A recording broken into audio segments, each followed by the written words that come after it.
우리가 사는 세계는 눈에 보이는 세계가 있고 눈에 보이지 않는 세계로 이루어져 있습니다.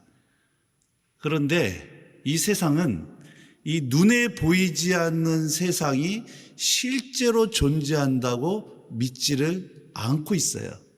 하나님, 마귀, 천국, 지옥, 천사, 귀신들, 이러한 영적인 것들은 종교적인 영역 속에서 또한 어떠한 그 상상 속에 존재하는 것이지 실제로 존재한다고 믿지를 않습니다. 모든 유치원부터 대학원까지의 모든 교육은 눈에 보이는 것, 과학적으로 가설을 세우고 검증이 되어진 것만이 진리라고 믿는 이런 유물론적이고 진화론적인 세계관 속에 의해서 모든 교육이 이루어져 가고 있다라고 하는 거예요. 그러나 성경은 뭐라고 말씀하고 있냐면 우리가 살고 있는 세계는 분명히 눈에 보이는 세계만 있는 것이 아니라 눈에 보이지 않는 세계도 있다라고 말씀해주고 있고, 더 나아가서 이 눈에 보이는 세계와 보이지 않는 세계는 따로따로 떨어진 것이 아니라 밀접하게 관계되어 있다라고 설명해주고 있습니다. 더 중요한 것이 뭔지 아십니까?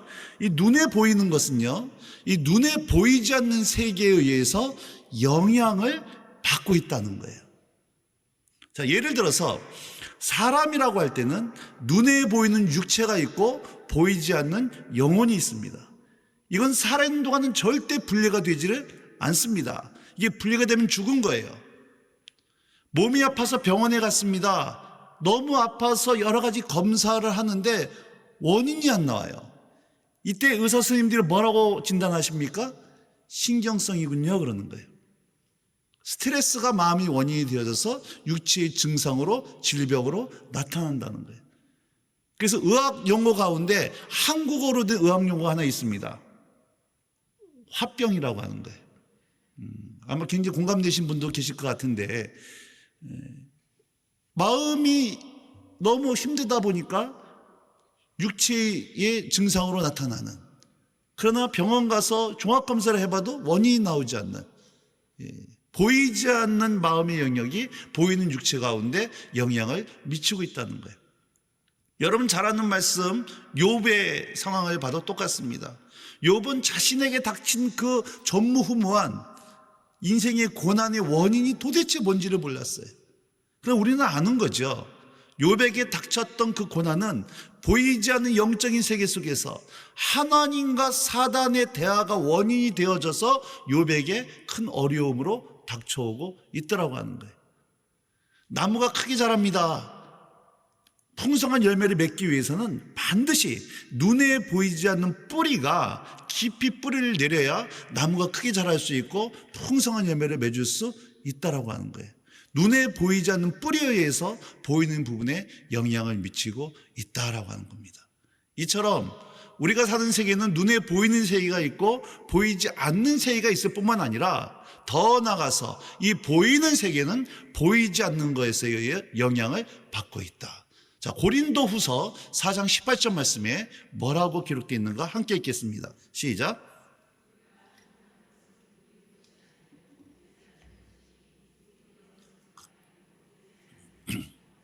자, 우리가 주목하는 것은 보이는 것이 아니요, 보이지 않는 것을 사도 바울은 주목하고 있다 그럽니다. 이유는 한 가지예요. 보이는 것은 잠깐이고 보이지 않는 것은 영원하기 때문이다.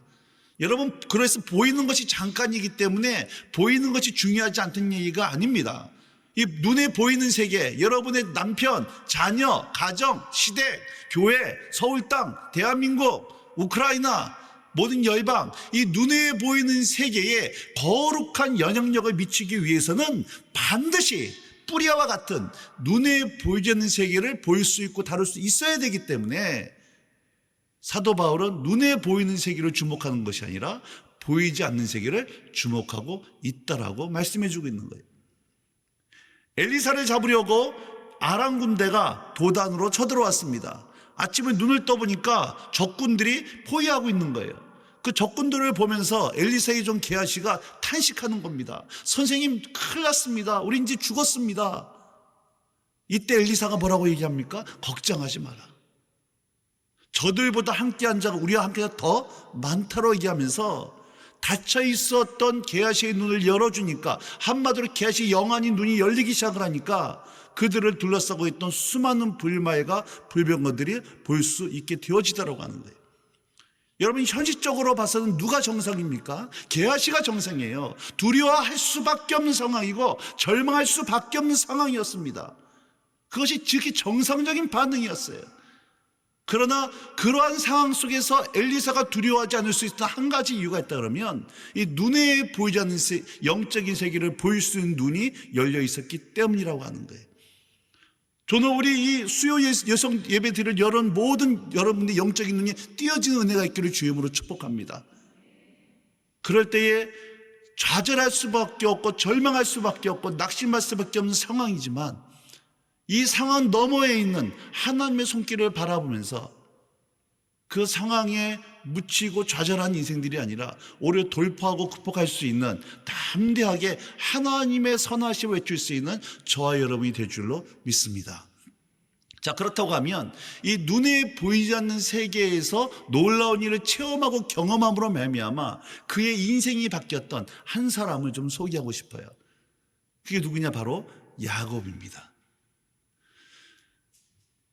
형과 아버지를 속이고 하란에 있는 그 외삼촌 라반의 집에 가서 20년 동안 고생하던 야곱이 이제 큰 거부가 되어 재벌이 되어져서 수많은 재산을 이끌고 집으로 돌아오고 있는 장면이 창세기 32장의 내용입니다. 그가 집으로 돌아오면서 먼저 그의 종을 그 형 에서에게 자기가 오고 있다고 하는 사실을 먼저 통보를 했습니다. 에서에게 갔던 종이 이제 야곱에게 오면서 했던 보고가 창세기 32장 6절에 나옵니다. 6절 말씀 시작.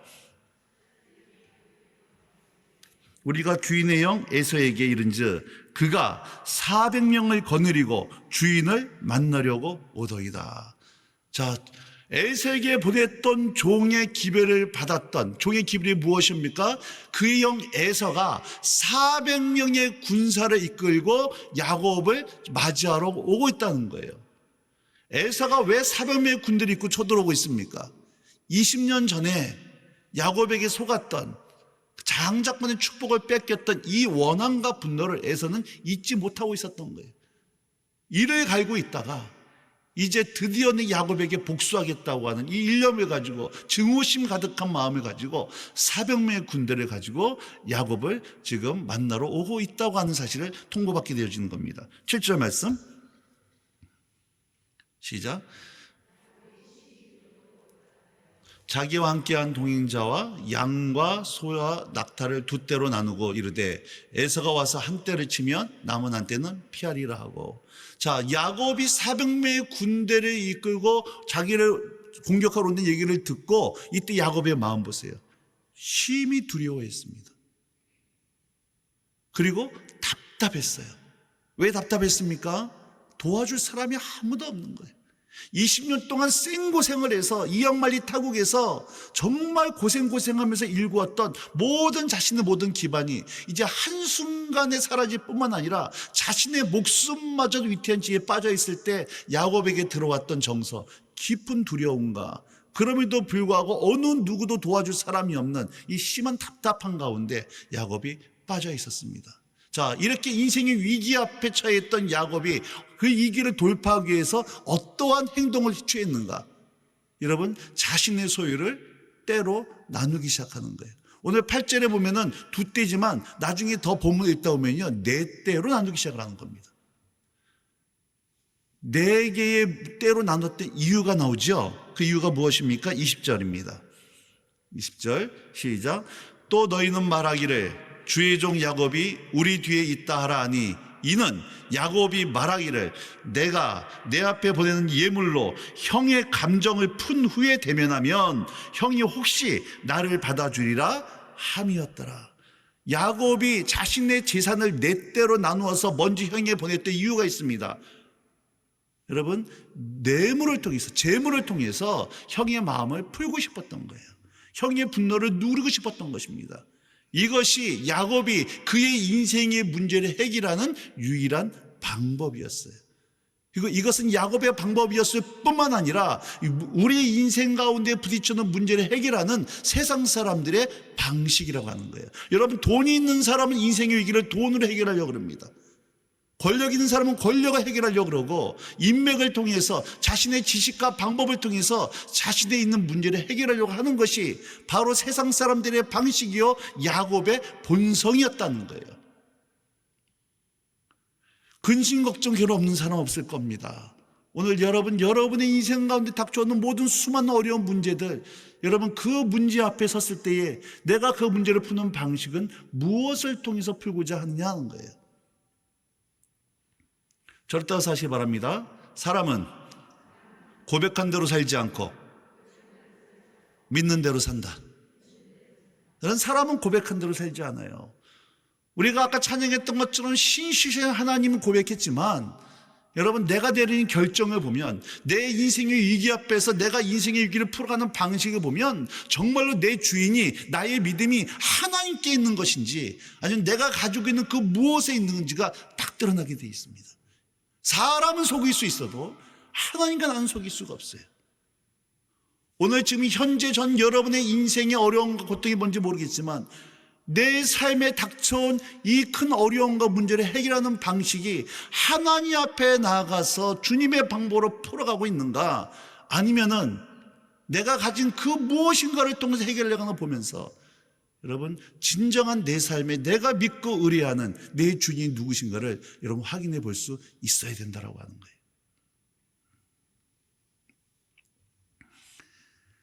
야곱은 재물을 통해서 이 위기를 벗어나기 위해서 먼저 네 떼로 나누어서 에서에게 보냅니다. 그리고 24절을 보도록 할게요. 야곱은 홀로 남았더니 어떠한 사람이 날이 새도록 야곱과 씨름하다가.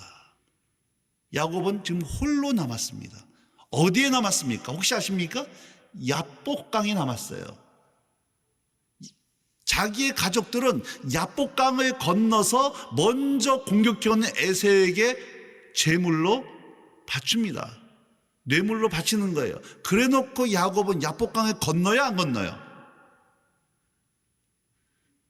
내가 지금 질문하는 거예요. 건너야 안 건너요? 안 건너요. 왜 안 건넜을까요? 토끼려고, 도망치려고. 저는 이 장면을 보면서요, 정말 이게 수치스러운 장면입니다. 자기가 지켜주고 보호해야 될 가족마저 자기 자신 한 사람의 안위를 위해서 죽이려고 오는 형에게 뇌물로 바치는 야곱의 이 찌질한 모습. 여러분, 근데 이 야곱의 모습이 세상 사람들의 방식이라고 하는 거예요. 나 하나를 위해서 자기가 지키고 보호해야 될 가족마저 자신을 위해서 이용해 먹는, 여러분 야곱의 이름 자체가 무엇이었습니까? 사기꾼이에요. 목적을 위해서는 수단법에 가리지 않았던 야곱. 근데 문제는 그 야곱이 오늘 내 안에 동일한 본성으로 작동하고 있더라고 하는 거예요. 야복강의 야곱이 홀로 남았습니다. 혹시 여러분 야곱의 인생을 기억할 때에 야곱이 홀로 남았던 때가 이때만이 아니라 또 한 번 있었던 거 혹시 기억나십니까? 언제 남아 있었어요? 형과 아버지를 속이고 형이 에서가 내가 야곱을 죽여버리겠다는 얘기를 듣고 그의 어머니가 큰일 났다, 두 아들 다 죽겠다 싶어서 야곱을 이제 그의 외삼촌 바란에게로 하란에 있는 보내기 시작할 때, 그때 광야에 홀로 남았은 때가 창세기 28장에 나옵니다. 이때 홀로 남아 있었어요. 그 두 번째 홀로 남았을 때가 이제 20년 동안에 하란에서 고생하면서 큰 거부가 돼서 돌아오고 있는 이때에 에서의 문제 앞에 또 홀로 남아있는 이 두 번째 홀로 남아있는 겁니다. 그런데 야곱이 홀로 남아있을 때에 나타났던 놀라운 은혜가 뭐였냐면, 여러분 하나님께서 야곱을 찾아오시더라는 거예요. 모든 기반이 사라지고 모든 보호의 울타리가 무너져 버리고 내 인생에 이제 내일을 기약할 수 없는 그 인생의 암흑과 같은 홀로 있던 그때에 하나님이 야곱을 찾아오셨어요. 사람이 보기엔 저주였지만, 사람이 보기에는 눈물 골짜기였지만, 사실은 인간의 절망이, 야곱의 절망이 하나님이 간섭할 수밖에 없는, 하나님이 간섭할 수 있는 기가 막힌 하나님의 은혜의 시간이었다라고 하는 거예요. 혹시 이 자리에 앉은 여러분 가운데, 여러분 남편마저도 이해하지 못하고 배 아파 난 자식마저도 내 마음을 이해할 수 없는, 난 철저히 혼자다라고 생각되어지는, 정서적으로, 경제적으로, 육체적으로, 여러분 바로 그때, 그 시간이 주님이 여러분의 인생 가운데 간섭하시고 은혜를 베푸시고 능력의 오른손으로 붙잡을 바로 은혜의 때인 줄로 믿으시기 바랍니다. 자, 보세요. 야곱은 홀로 나왔습니다. 어떠한 사람이 날이 새도록 야곱과 씨름했어요. 여러분, 이것은 야곱이 기도했던 내용이 아닙니다. 야곱이 하나님을 찾은 것이 아니에요. 하나님이 먼저 야곱을 찾아오셨어요. 그리고 재미있는 것은 그 하나님이 야곱과 씨름을 했는데 25절 보도록 하겠습니다. 25절 시작. 자기가 야곱을 이기지 못함을 보고 그가 야곱의 허벅지 관절을 치매 야곱의 허벅지 관절이 그 사람과 씨름할 때에 어긋났더라. 저는요 정말 이해가 안 됐던 것이, 이 말씀을 읽다가 몇 년 동안 이해가 안 됐던 것이요, 여러분 하나님이 이기고 있습니까? 야곱이 이기고 있습니까? 지금 야곱이 이겨요. 저 이게 이해가 안 됐어요. 아니 어떻게 하나님이 야곱을 못 이길까? 자기가 천사로 나타난 하나님이십니다. 야곱을 이기지 못했대요. 이게 저는 정말 이해가 안 됐어요. 그러다가 어느 날 하나님께서요, 이 말씀이 어떻게 해서 하나님이 야곱을 이기지 못했는지에 대해서 깨닫게 하셨던 것이 하나 있었습니다. 여러분, 예수님께서, 저는 그 어려서 모든 사람이 마찬가지인데요, 누구나 신앙생활을 하다 보면은 예수님 설교하면 직접 들어봤으면 좋겠다라고 하는 그런 한번 상상을 해본 적이 있었을 거라고 생각되어집니다. 그렇다고 좀 해주세요. 그러시죠? 정말로 예수님 설교하면 들어봤으면 좋겠다. 얼마나 그 말씀이 뛰어났을까. 그래서 예수님이 설교를 하시는데요, 오래 설교하지 않았어요. 몇 마디 툭툭 던지는데 삭개오가 회개하고 바디메아가 뒤비지고 제자들이 인생에 주님께 올인하기 시작을 하고 길게 설교하지 않았습니다. 몇 마디 툭툭 던지는데 얼마나 예수님의 말씀이 능력이 있었고 생명이 있었든지 그 말씀 앞에 사람들이 전부 다 뒤집어져요. 그런데요, 여러분 바리새인들은 예수님의 설교를 얼마나 듣습니까? 3년 동안 들어요. 웬만한 사람들은 예수님의 설교를 한 번만 들어도 그 인생이 뒤비졌습니다. 변화되어졌어요. 근데 바리새인들은 3년 동안을 예수님의 설교를 들어요. 또 바리새인들은 그 당시 여러분 VIP입니다. VIP 자리는 맨 앞자리예요. 무엇을 의미합니까? 바리새인들은 예수님의 바로 그 앞에서 예수님의 입에서 나오는 모든 로열젤리를 온 머리로 맞으면서 설교를 들었어요. 얼마 동안? 3년 동안. 또 설교만 들었을 뿐만 아니라 그들의 눈앞에서 초자연적인 기적을 경험을 합니다. 감이 낳는 기적이 아닙니다. 죽은 사람이 살아나고 문둥 자가 치유받기 시작하고 눈먼 자가 눈을 뜨는 이런 초자연적인 기적을 3년 동안 주님의 말씀을 듣고 기적을 체험했던 사람들이 바리새인들이에요. 근데 이 바리새인들이 바뀌어요, 안 바뀌어요? 이게 기적이에요. 이게 기적이에요. 웬만한 사람들은 예수님 설교 한 번만 들어도 인생이 바뀌는데 그 예수님 설교를 3년 동안 듣고 기적까지 체험했음에도 불구하고 바뀌지 않는, 예수님도 못 바꿨던, 예수님도 감당이 안 됐던, 여러분 예수님이 이겼어요? 바리새인들이 이겼어요? 바리새인들이 이겼어요. 인생의 완벽한 절망 가운데 야곱은요 홀로 남았을 때에 하나님 앞에 무릎 꿇고 항복했어야 됩니다. 근데 그 인생의 절망 앞에서도 야곱은 하나님께 무릎 꿇는 것이 아니라 하나님을 이겨보려고 끝까지 포기하는 야곱의 본성, 깨지지 않는 야곱의 이 자아, 야곱의 본성, 하나님이 이기지 못함을 보시고 깨어지지 않는 거예요. 어떡합니까? 야곱의 허벅지를 쳐버리는 거예요. 발가락 하나 부러져도요, 여러분 회복되기까지 굉장히 불편합니다. 걸어다니는데. 허벅지가 부러졌다는 허벅지. 야곱의 여러분 그 존재 근거가 무너져 버렸다는 거예요. 야곱의 본성을 하나님께서 완전하게 박살내 버렸다고 하는 겁니다. 26절입니다. 26절. 자, 시작. 그가 이르되 날이 세려하니 나로 가게 하라. 야곱이 이르되 당신이 내게 축복하지 아니하면 가게 하지 아니하겠나이다. 여러분, 야곱의 허벅지가 온전했을 때는 그 인생의 위기 앞에서도 야곱은 하나님 이겨먹으려 했던 사람이에요. 야곱의 본성이 깨지지 않았던 사람이었습니다. 그러나 그 야곱의 본성이 이제 완전 박살나버리고 나니까 이때야 비로소 당신이 나를 축복하지 않으면 내가 당신을 보낼 수 없습니다라고, 이때야 비로소 하나님의 붙들고 엎어지는, 여러분, 하나님의 은혜의 장면입니다. 27절입니다. 27절 시작.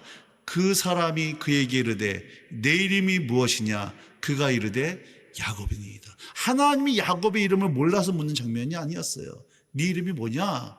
여러분, 이름이라고 하는 것은 단순한 호칭만의 문제가 아니라 그 한 사람의 이름 앞에는 그 사람이 살아왔던 모든 인생이 녹아져 있는 겁니다. 넌 도대체 어떤 사람이었냐는 거예요. 너는 어떤 인생을 살아왔냐는 거예요.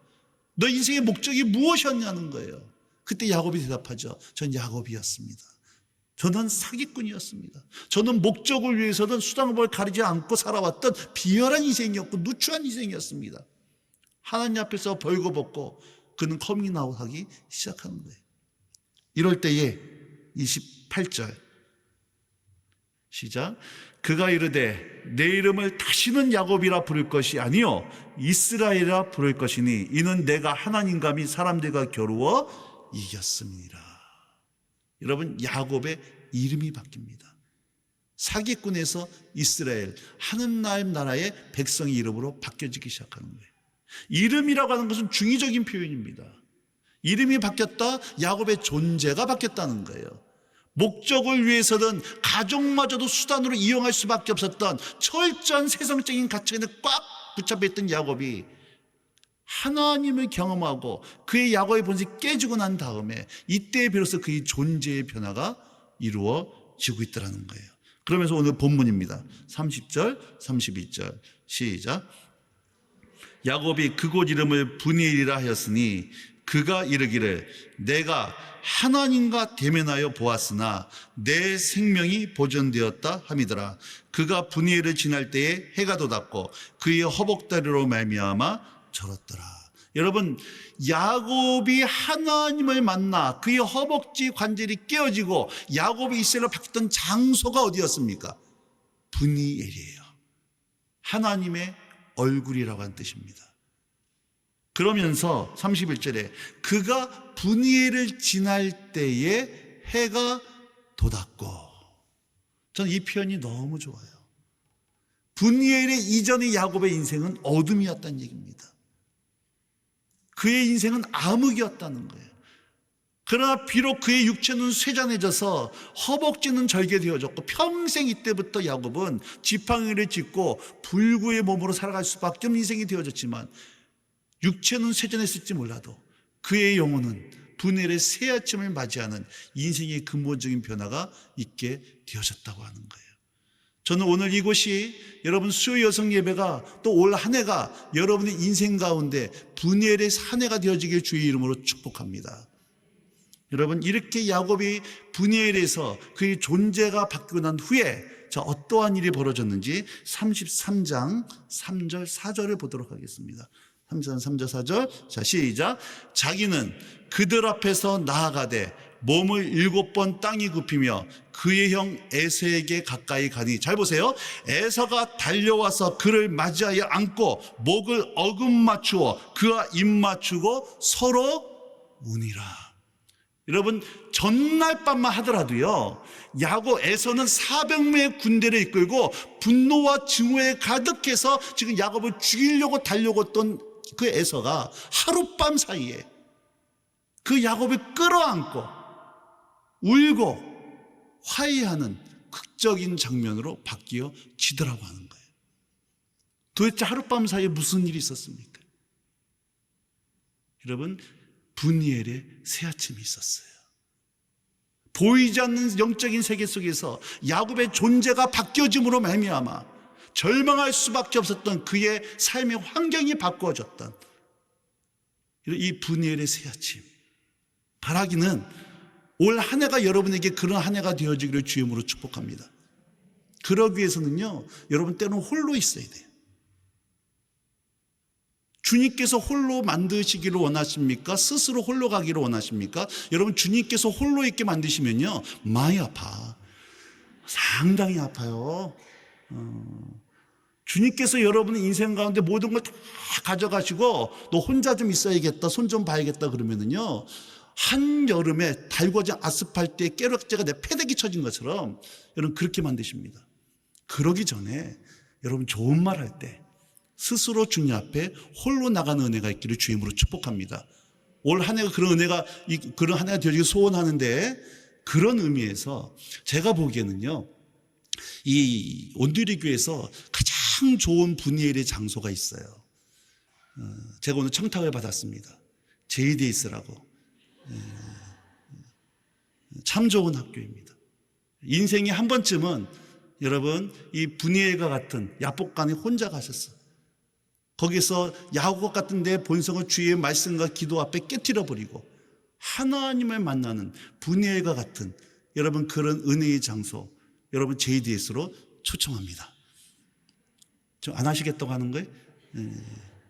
꼭 여러분 시간을 내고 헌신하셔서 그런 은혜의 시간이 있으면 여러분 상상하지 못했던 하나님의 은혜가 있을 줄로 믿습니다.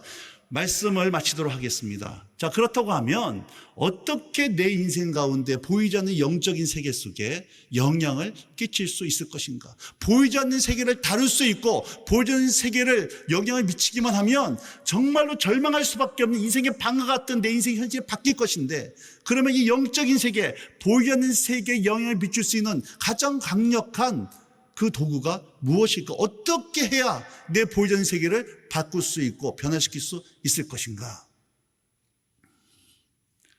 마가복음 9장에 보면요, 예수님이 3명의 제자들을 데리고 변산에 올라갑니다. 이 땅에 9명의 제자들만 남게 돼 있어요. 근데 이때 어떤 일이 벌어지냐면, 간질 귀신 들린 자녀를 둔 아버지가 9명의 제자들에게 와가지고 자신의 자녀를 그 귀신으로부터 자유케 해주도록 요청하는 장면이 마가복음 9장에 나옵니다. 여러분, 제자들은요 3년 동안 예수님과 함께하면서 매일같이 했던 일이 무슨 일이냐? 귀신 쫓아내는 일이었어요. 매일같이 귀신 쫓아냅니다. 매일같이 병 고칩니다. 또 제자들은 자신들이 직접 두 명씩 전도행을 하면서 아우리치를 하면서 귀신을 쫓아냈던 실질적인 경험과 임상이 있었던 사람들이 바로 9명의 제자들이었어요. 그런 9명의 제자들이 모여있는 곳에 그 귀신 들린 어린아이 하나 와서 자유케 해달라고 요청하니까 제자들 입장에서는 뭐 이런 거 하나 못하겠나 싶어서 귀신을 쫓아냅니다. 근데 안 나가는 거예요. 여러분, 양재역 사거리에서요 어떤 사람이 구경꾼들이 바글바글 합니다. 그런데 한 사람이 귀신 들려 있는 거예요. 발작합니다. 눈이 돌아가고 입에 거품 물고 경련을 일으키면서 발작하고 있다 보니까 제자들이 달려가가지고 귀신 쫓아내는 귀신이 안 나가요. 귀신이 안 나가니까 야 야고보 너는 오른손, 베드로 너는 왼손. 근데 이러면 제자들이 오른손 왼손 왼발 누르고 눈 찌르고 배 때리고 벼지도 귀신이 안 나가요. 여러분, 이거를 한자성어로요 대량 난감이라고 하는 겁니다. 좀 심한 말로, 속된 말로 왕쪽팔림이라고 하는 거예요. 망신당하고 있는 겁니다. 전전긍긍하고 있는 이 문제 앞에 예수님이 내려오세요. 그리고 그 꼴을 보시고 예수님이 귀신을 쫓아내시죠. 그러고 난 다음에 예수님과 제자들만 남았을 때에 제자들이 예수님에게 묻는 장면이 여러분 마가복음 9장 28절입니다. 시작.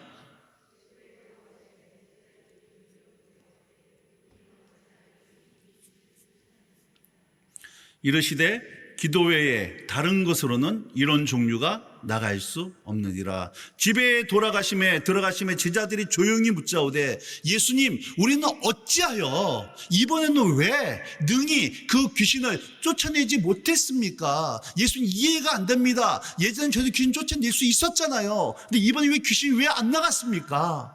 이렇게 묻는 제자들의 질문 앞에 예수님이 하신 말씀, 이르시되 기도 외에 다른 것으로는 이런 종류가 나갈 수 없느니라. 킹제임스 버전에 보면요, 금식이라는 말이 함께 포함되어 있습니다. 기도와 금식 외에 다른 것으로는 이런 종류가 나갈 수 없느니라. 거꾸로 얘기하면 이런 종류는 기도와 금식으로만 해결되어 줄 수 있다는 얘기예요. 예수님이 제시하시는 해석이 이겁니다. 너희들이 예전에 상대했던 귀신은 한마디로 수준이 낮은 귀신들이었다는 거예요. 근데 지금 부딪힌 귀신은 겉으로 보기에는 별거 아닌 것 같지만, 지금 이번에 부딪힌 너희가 만난 귀신은 너희들이 예전에 상대하지 못했던 차원이 다른 귀신들이라고 하는 거예요. 근데 이러한 종류, 이러한 귀신은 기도와 금식으로만 나갈 수 있다라고 하는 거예요. 오늘 여러분의 인생 가운데 지금 이런 종류의 문제 혹시 있지 않습니까?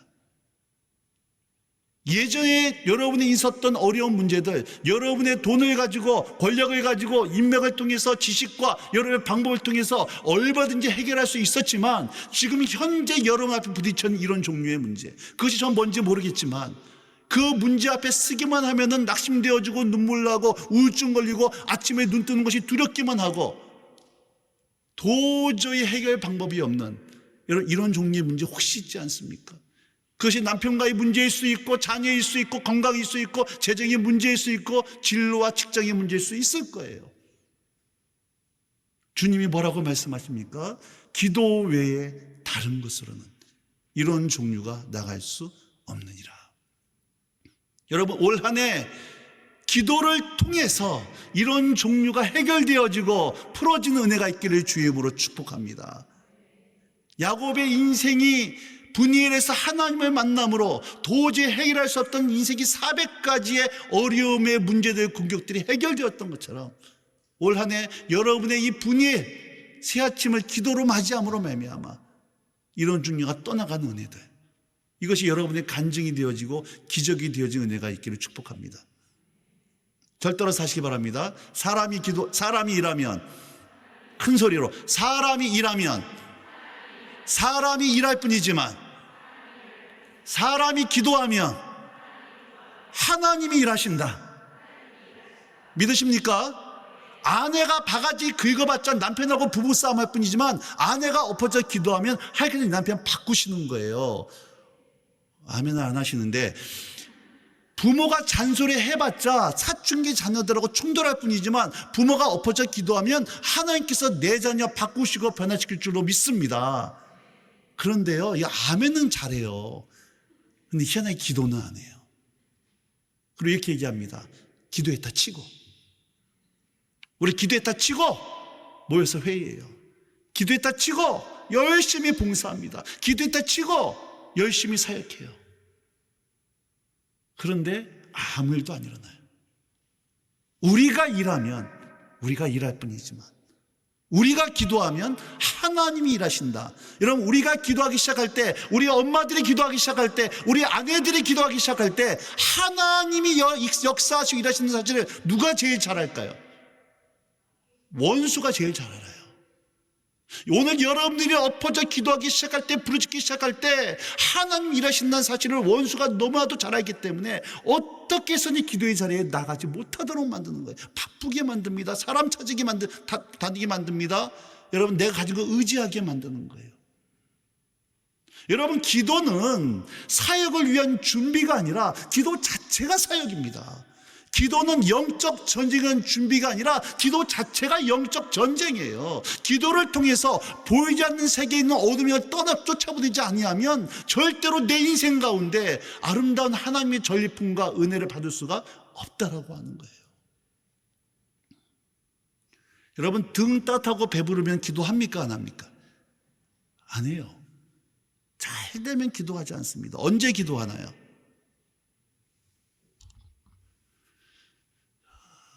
사람 말이 말 같지가 않으세요? 언제 기도합니까? 똥줄타면 기도해요. 근데 정말로 내 인생의 위기 앞에 기도할까요? 아닙니다, 여러분.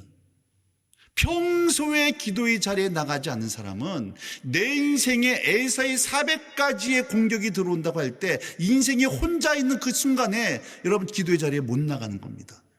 왜냐하면 기도는 영적인 문제이기 때문이에요. 코로나 기간에 교회가 셧다운되는 전무후무한 상황 속에 있을 때 여러분, 사람들이 기도의 자리에 나온 것이 아니었어요. 30%가 교회를 떠나버렸습니다. 기도하지 않았던 주일학교, 중고도, 청소부도 다 떠나버렸어요. 여러분, 정말 기도하고 계십니까?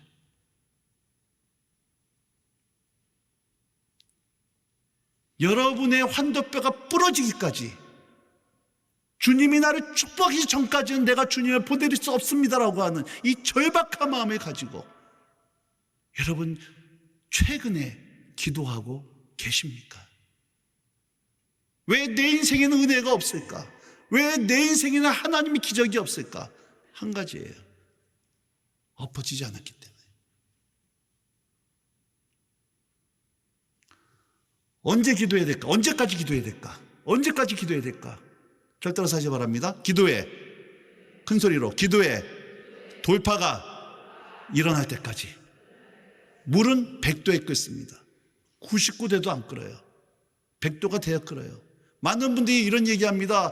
자기도 기도한대요. 근데 왜 기도가 응답이 안 되는지 모르겠대요. 여러분, 기도 응답이 안 되는 게 아니에요. 마치 댐에 물이 차는 것과 같이 지금 댐에 물이 찰 때는요, 아무런 변화가 없는 것처럼 보입니다. 그러나 기도하는 것은 댐에 물이 차는 것과 똑같은 거예요.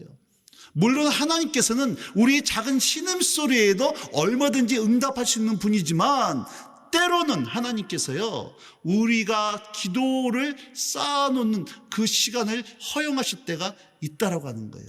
우리의 모든 관심은 우리의 문제 해결에 우리 관심이 있지만, 하나님은 문제 해결이 목적이 아니라 야곱을 이스라엘 바꾸시는 것처럼 우리 존재를 다루시고 바꾸시기 위해서 때로는 오랫동안 기도의 자리에 머물게 하실 때가 있다라고 하는 거예요. 근데 그 기도는 절대로 사라지는 것이 아닙니다. 기도가 쌓이는 거예요. 댐에 물이 쌓이고 쌓이다가 댐에 물이 꽉 찼을 때, 하나님의 카이로스 응답의 때에 댐 문이 열리면서 물이 쏟아지는 것처럼, 여러분, 여러분의 기도가 쌓이고 쌓이고 쌓이다가 하나님의 기도의 돌파가 물의 100도에 도달했을 때처럼, 하나님의 기도가, 여러분 기도가 쌓일 때 하나님의 때에 하늘로부터 놀라운 하나님의 기적의 응답의 역사가 여러분 삶 가운데 있을 줄로 믿습니다. 올 한 해 여러분, 그렇게 기도의 응답을 받고 우리 사랑하는 자녀들에게 엄마가 이렇게 기도했더니, 여러분 남편들에게 아내가 이렇게 기도했더니 이렇게 놀라운 기도의 역사가 있었노라가는, 이것이 나의 간증입니다, 이것이 나의 찬송입니다, 예수에서 믿음을 받는 것 많다라고 하는 이런 놀라운 여러분 간증이 올 한 해 있는 역사가 있기를 주의 이름으로 축복합니다.